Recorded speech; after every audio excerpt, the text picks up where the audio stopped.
Okay, so this is our office here in Springfield. Each house also has their own administrative office also, but this is where, you know, all of the admin I understand. get stuff done. So we have HR. Okay. Hi there. This is Yvonne. We're probably interrupting you, but we're just looking at the office so we can show it off.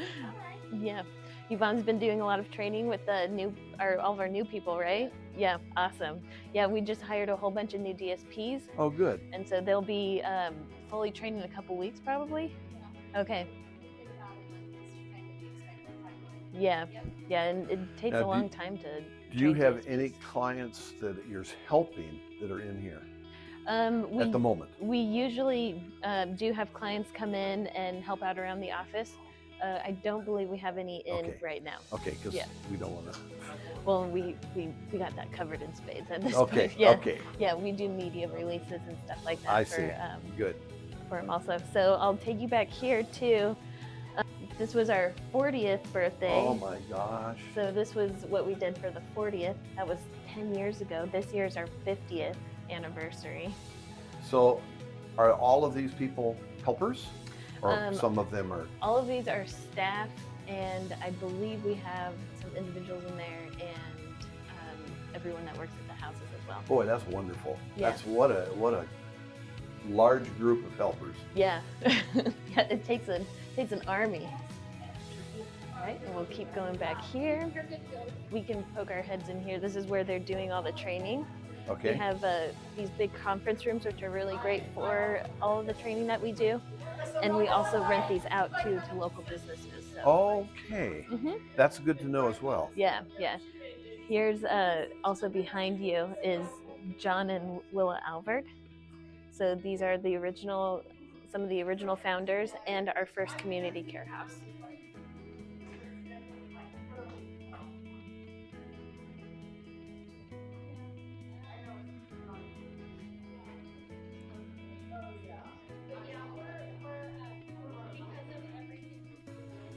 I see some pretty nice drawings and color pictures. I bet you that you've had people that did this that you've worked with.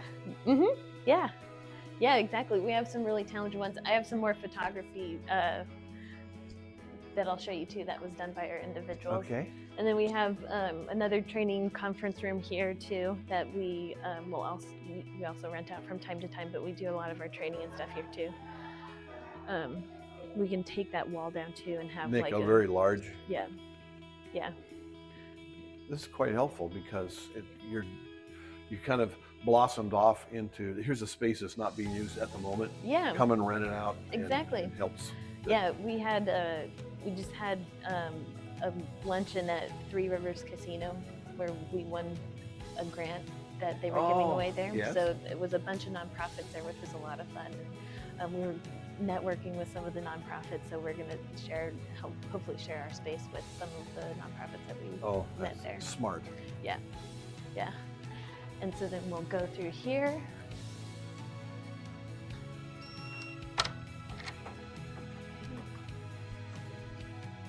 In this office, this is where they do a lot of the scheduling and figuring out of how to care for individuals, how to manage their bank accounts, that kind of stuff. So this is where a lot of the individual management happens. I see. Yep. And if we go right around here, we can see some of the photography that also came from one of our individuals also. And James, he's the artist behind the picture. Okay. He's very into photography. He's actually going to be shooting all the pictures for our summer party for the company, our 50th anniversary party. 50th year. Yeah, can you believe that? Yeah. Yep. And yeah, we just have more offices over there and everything, but I just wanted to at least take you for a quick stroll around. Well, this is exciting. Yeah, yeah, it's been a lot of fun working here. And then we'll just end at Mary's again.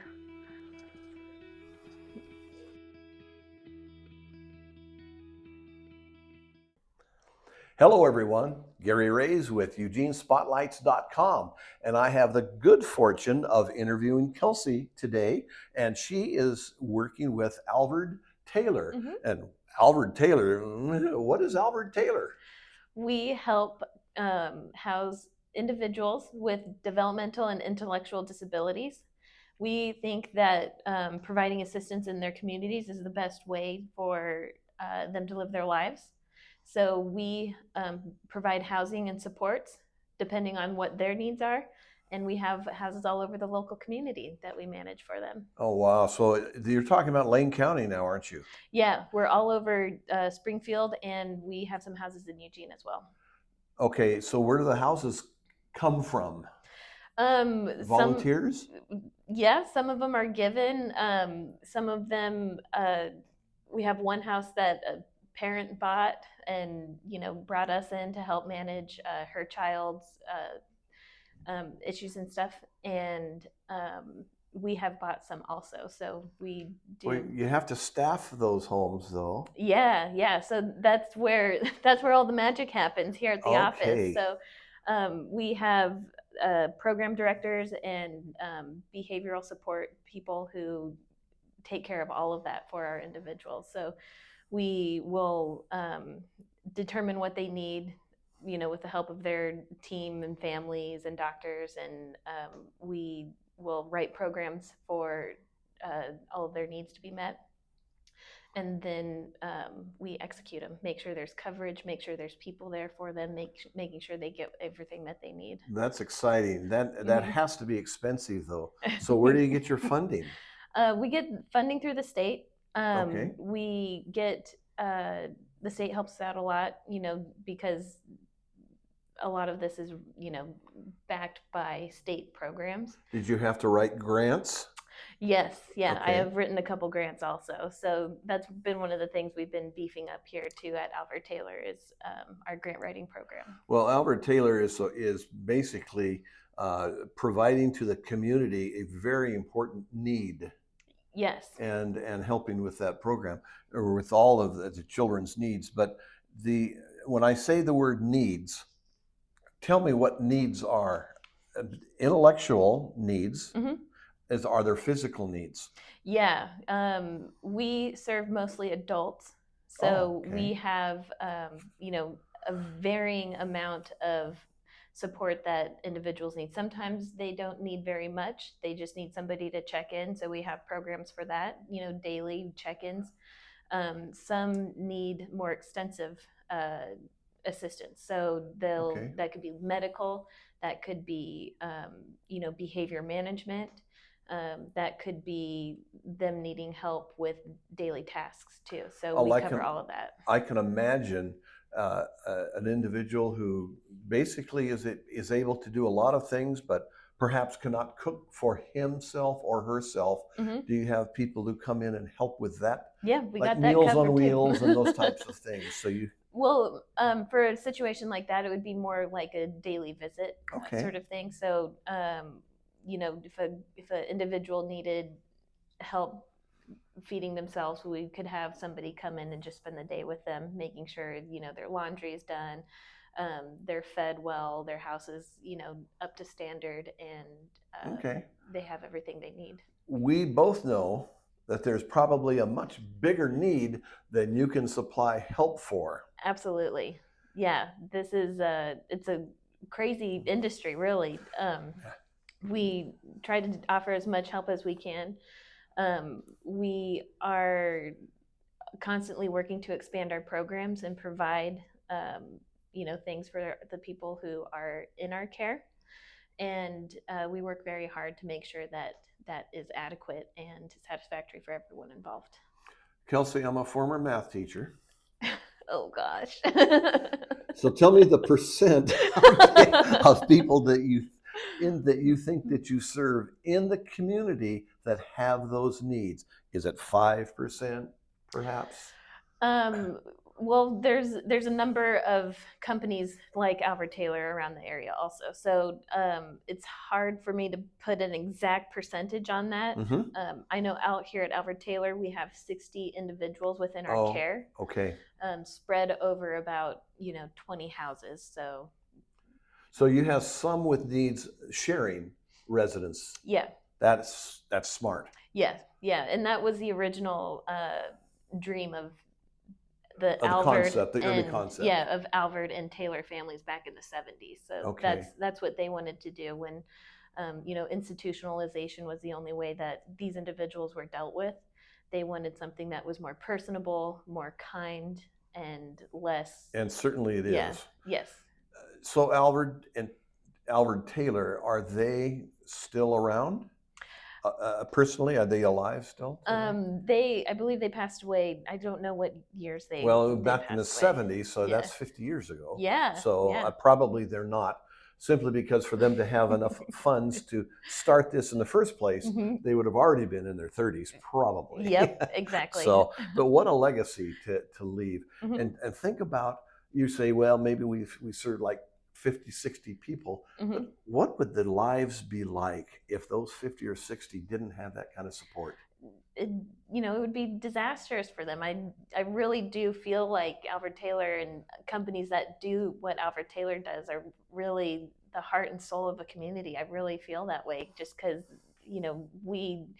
we're judged by how we treat our weakest links, and if these are the people that need the most assistance, they should absolutely be treated with compassion and empathy and absolute care. They should have everything that they need, especially in our day and age.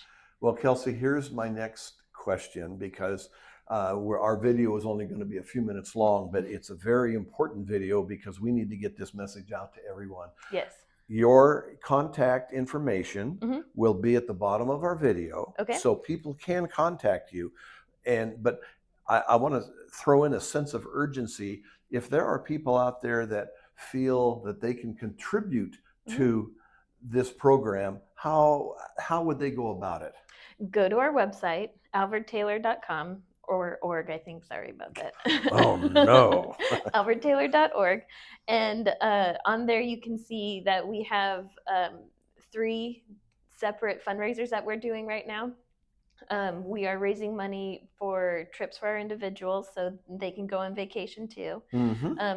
We already do day trips and stuff like that for our individuals, but we'd like to do more, maybe bigger ones instead of just, weekend at the coast. Maybe we could go to Europe or something crazy like that. I think that would be really special to be able to offer something like that. Another fundraiser we're doing too is raising money to make a daycare for our employees. That's been a big thing for a lot of people who work full time. That may sound for themselves, believe me, they've got to have time to be able to do their job. And if they have children at home that they're worried about, it's costing them money to be able to be here to help the cause. Well, and let me tell you something too. The people that work here are some of the biggest hearted people I have ever met in my entire life. Selfless, they would give you the shirt off their backs. Like, these people deserve the support that they need to fulfill their jobs. And, if that means that we have a daycare here at the office to support our employees, I think that's absolutely a worthwhile expenditure. Yeah. I agree. So another question that has come up, what are the ages of most of the people that you service? Are they like 13-year-olds or are they 30-year-olds? Alvord Taylor doesn't support youth here necessarily. Some of our other